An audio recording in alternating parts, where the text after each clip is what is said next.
Hello, and welcome to episode 49 of Design Curious Podcast. I'm your host and mentor, Rebecca Ward. Today on the podcast is going to be me, a solo episode, interrupting our summer series of interviews, which have been so great so far. I've enjoyed them. And today I'm talking about a new quiz that I've created for you guys, the listeners, to discover what kind of designer you should be. So I'm going to talk about that in the episode. And before I do, I just want to remind you, you can find all the links. You'll find the link for this quiz as well as the downloads that I've already created for you in the show notes on the website. And I would love for you to message me on Instagram. Let me know what your quiz results are, what you thought of it.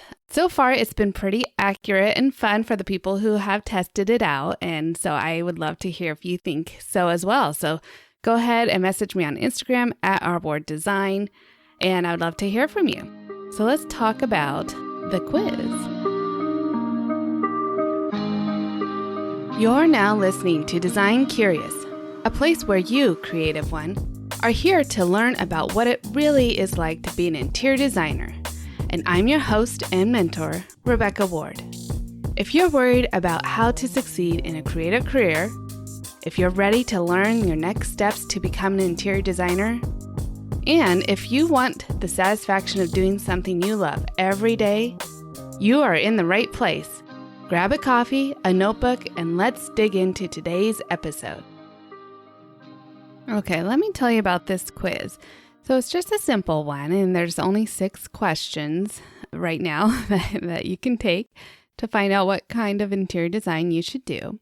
But what I'm going to talk to you about today is the result answers that you might land upon and kind of explore the 4 different conclusions that I came to. So obviously one of the answers is residential design, and that is the one that I specialize in, the one I have most experience in. So I kind of give you a description of what residential designers do. They ultimately create a harmonious and functional living environment that reflects the client's personality, meets their specific needs and desires, and residential designers aim to optimize the use of space, enhance the visual appeal, and create a comfortable and inviting atmosphere within the home.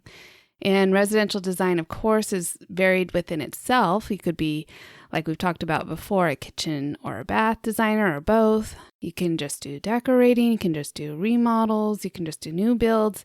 So there's a lot of room within residential design, but you kind of know what you're getting into with that descriptor, that you're working one-on-one with the clients, that you're managing all the personalities that are going to be the decision makers on the project. And sometimes you're kind of a marriage counselor or anything that needs to happen to get the project going, and you're doing the project management and things like that. So there's all those skills that are involved, but usually it's very hands-on, that you love working with textures, colors, creativity, and kind of the sky's the limit as far as new resources and materials that you could use within the home, because there's a lot less restrictions with residential, I would say, because it's not a codes-based environment, meaning that the public is not coming in here. We don't have to have certain ADA compliances and limits on how many people are in the home at a time.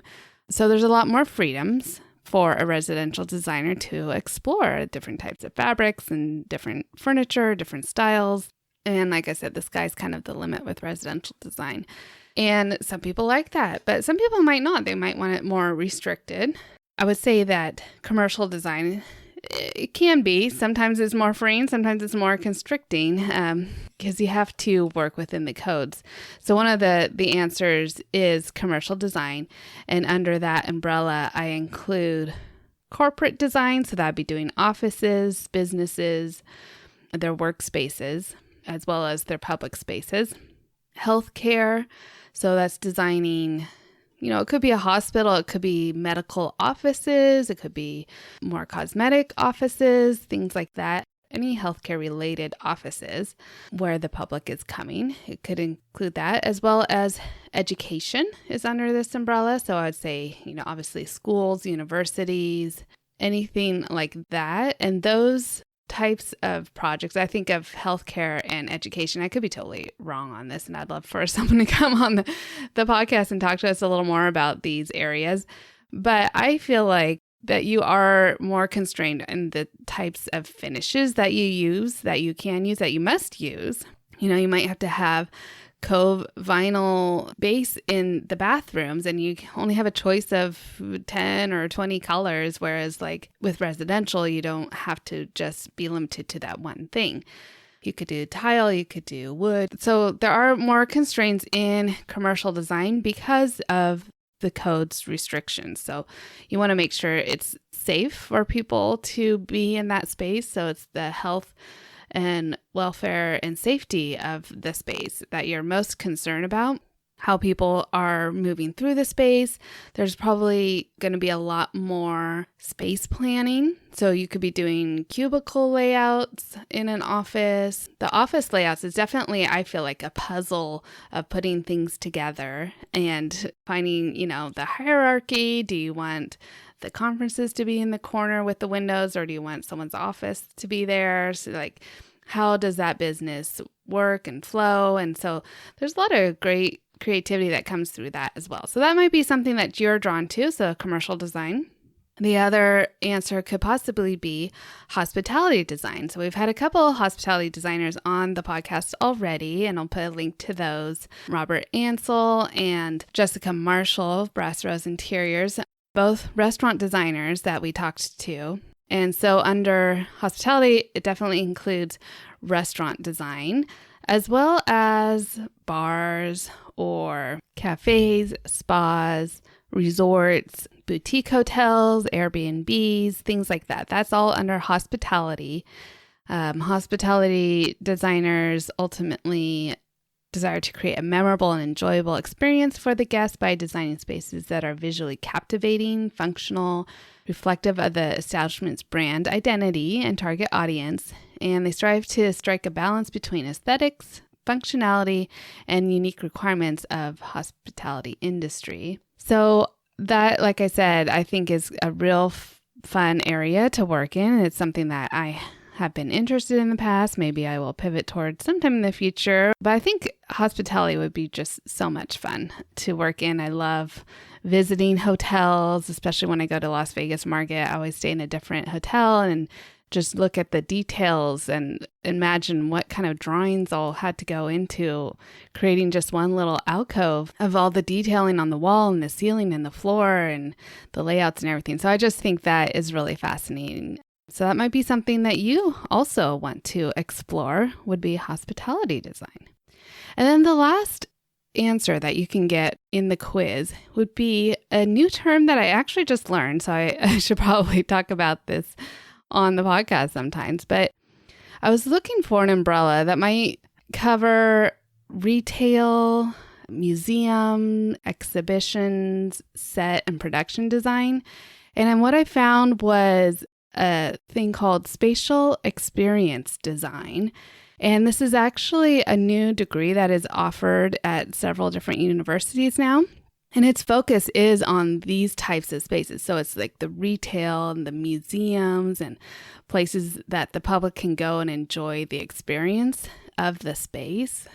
More of a public art type of place. And then I think that set and production design can definitely fit within that. We've had a production and set designer on the show, James Bartal. So I'll put a link to that episode as well. And I think that it would be fun to get a few more guests on the show who can talk about spatial experience design, because that's a new term for me. I didn't even realize it was out there, and I would love to explore that a little more. But it's definitely a part of our society of going into these great, fantastic buildings and just understanding how the public interacts with that space for display, like in museums and things like that.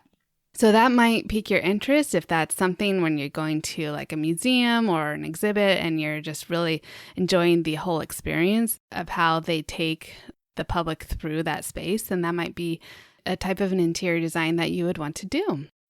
So go ahead and go take the quiz and figure out which type of interior design you should be doing. And like I said, I can't speak to all of them. I can't mentor in all of these. And so that's why I'd love to have more people on the podcast that we could refer you to if this is something that you're interested in. So I will be on the lookout for those types of designers. If you are one of those, then please reach out to me. I'd love to have you as a guest on the show. And in the meantime, I am definitely going to do some more exploring of all of these different types of design. And I'm sure this list is not in and of itself exhaustive of all the types of interior design. But, essentially, interior design is any place that is inside or on the interior of a structure that we are all experiencing and using. So whether, it's residential, hospitality, corporate, or spatial experience, as we go through our life are experiencing all these different kinds of things. So there's something for everyone out there. And this fun little quiz will just kind of give you an inkling of maybe some area that you should start exploring. And I will just put in there that if you are interested in residential design, which is my forte, then I would love to mentor you in that career path. And then you can sign up for my design mentor. I can work with you on there and help hone your skills for residential interior design, help you get your business started if that's what you're looking for, or help you get hired by a prospective employer. So I'd love to see you in there. In the meantime, I really enjoyed making this quiz, and I think that you'll have fun taking it.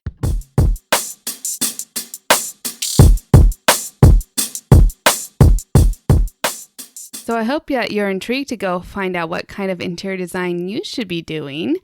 And I don't know, if you're multi-faceted, multi-interests like me, then maybe you're going to want to take it a couple of times to see if you change the answers, what you would get. Because, even though I do residential design, I really do love hospitality. I think that would be something that I would also love to explore. For now, I'm just sticking with residential. But it's fun to know that that option is out there for me. Maybe someday I will pivot. We'll see.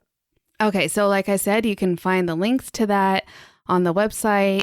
You can take the quiz, and then I'll put you on the mailing list as well, so you can get new information. All the episodes come to your inbox. Like the people who are already on the podcast mailing list have already had access to this quiz for a couple weeks now because they were first to get it. I wanted to share it with them first. And so you could be one of those people too if you get on the mailing list and be the first to find out any other new and exciting things I'm doing, new information that might come out. So you're going to want to do that. Stick around. We have a few more interviews to finish out our summer series that you're going to love. And until then, stay creative. Thanks for listening.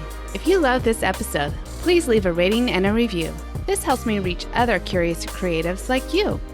If you have a topic request or would like to contact me, simply head over to my website, rwarddesign.com, or email me at podcast@rwarddesign.com.